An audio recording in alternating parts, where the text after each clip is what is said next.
Hi, my name is Jacob Yang, and I am here with Cyril from Laborelec. He's the business development manager.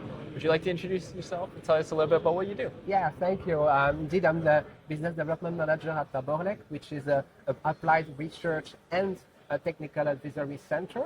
We are part of the ENGIE group, but we are fully independent, working for ENGIE and outside ENGIE.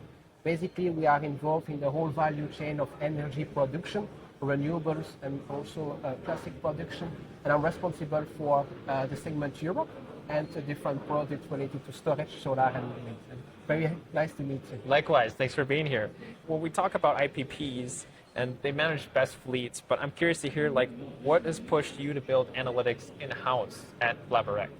Yeah, for us, we decided to combine different type of expertise at Laborelec. So for us, what is important is to combine analytics, but also lab testing to gather our own data and operational field expertise.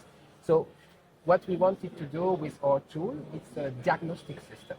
So basically health and performance diagnostic system. It's called Monica. And Monica basically aims to, I would say, translate operational data into actionable insight and I would say advices to the operators. And basically all is born because the O&Ms provide valuable data, of takers also, we have operators. But at the end of the day, what we want is to take the perspective of the owner of the BESS and challenge a bit, contract versus performance, degradation versus business cases. So we need to be there from another holistic point of view. Well, we're talking about your best advanced analytics program. How does that span into SOC and balance? Yeah, SOC and balance is a critical aspect that we see on the whole of our customers. Basically, what we also see, the other signals are also very important and valid, but with the industry standard and also would say the active balancing and passive balancing that we see today is where we see the biggest gap, right, with the operational needs of our customers. So definitively SOC in balance is a hot topic, if I may say that. And that's why also we invested into BMS test bench at Laborelec in order to understand, the physical behavior of the BESS and also the steering algorithm in order to get insight and afterwards translate it into, I would say, mitigation measure for our customers. Let's talk a little bit about AI, implementation of AI. Everyone's talking about that. So how does AI fit into the equation at Laborelec? AI is very valuable anyway. We are using it mostly for early detection, right, but also to detect, I would say, and to have trends over degradation. Something that we are using quite a lot, AI, is clustering of issues, right? We have 6-7 gigawatt hour of project right now, and on large utility scale BESS, we need to, to cluster the different anomalies that we are detecting. Underlying performance, right, is very important. However, and this is I would say, a key differentiating factor that we think we have, is that AI is valuable only if you have domain expertise in-house, right? So basically, what we want to do, if you have data, of course you have KPIs, but afterwards you need to have an engineering opinion on that, right? And our engineers are experts. We combine what we get from the lab facilities. We have cell testing, module testing, PCS testing, BMS testing, also field experience along the way of the project. And then with that, we try to interpret the data without AI, which is quite innovative in a way, but still that's the purpose, to use AI to, I would say, select and target the right topic, and afterwards to see, okay, what could be the solution on that with an expert point of view. I'm glad you bring that up because there's a lot of talk about people using AI, but without the context, without the data, the engineers behind it, without that knowledge, it's just generic, and that's almost more dangerous, I think. If you're acting on a generic AI, if you're an operator or owner. Yeah, and also what a lot of software companies are doing, and I think it's useful, right? That's not the point.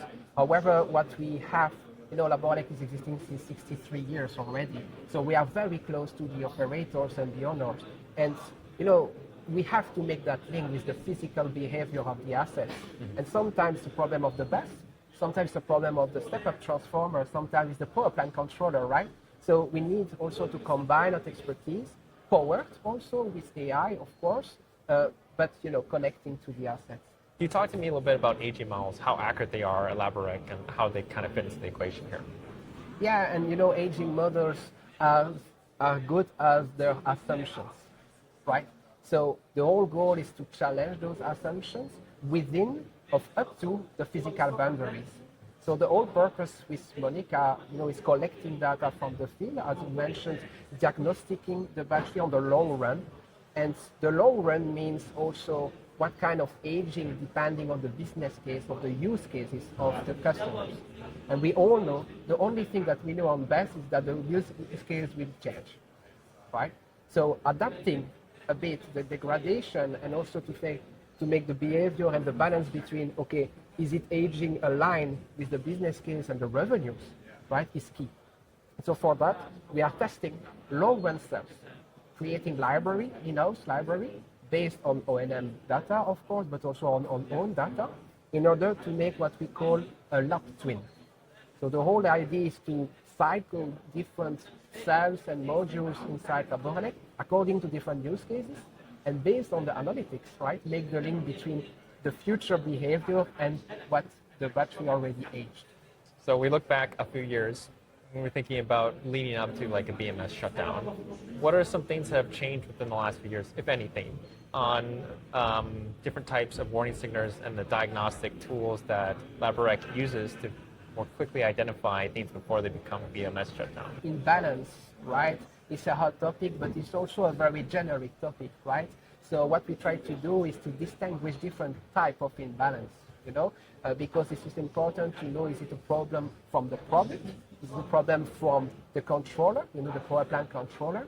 And what we are doing is that, for example, now you have more and more projects which is PV and battery, right? So combining hybrid power plants.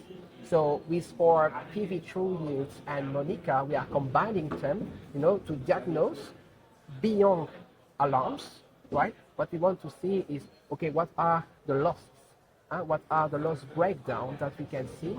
And the objective is to identify what will be the next issue, right? So for us, beyond, I would say, alarms, warranty tracking, dynamic warranty tracking are quite important right now, but also the real energy accounting, right? What kind of energy I still have in my battery of my hybrid power plant for my off-taker, for my TSO, whatever. And this is for me the future also, to connect, I would say, hardware-related issues with the business case and the revenue streams. Absolutely. And answer my next question, right? Because we're talking about technical imbalance, but it really does come down to just like the business impact and the revenue too for the owners and operators. Yeah, exactly. Yeah. Excellent. Is there anything you'd like to share that I haven't covered today that you'd like the audience to know here? Yeah, I think for us what is quite important is that we don't want to compete with a lot of analytics tool in the market. We love to see that disruptive innovation coming from startup and so on. What we really want is to position Laborelec and Monica as really a diagnostic system, advisory system for the long run for the owners, for the operators, right, for their steering strategy. And at the end of the day, when we have a hybrid power plant, it's still amazing. There's a lot to do, right? Physical model also of PV plus BESS is quite important. And I think the next hot topic will be energy accounting, and I will be more happy to discuss it with you in the future. Thank you again, Cyril, Thank Business you. Development Manager at Europe at Laborelec. Thank you so much for your time. Thank you. Yes, Thank you. Pleasure.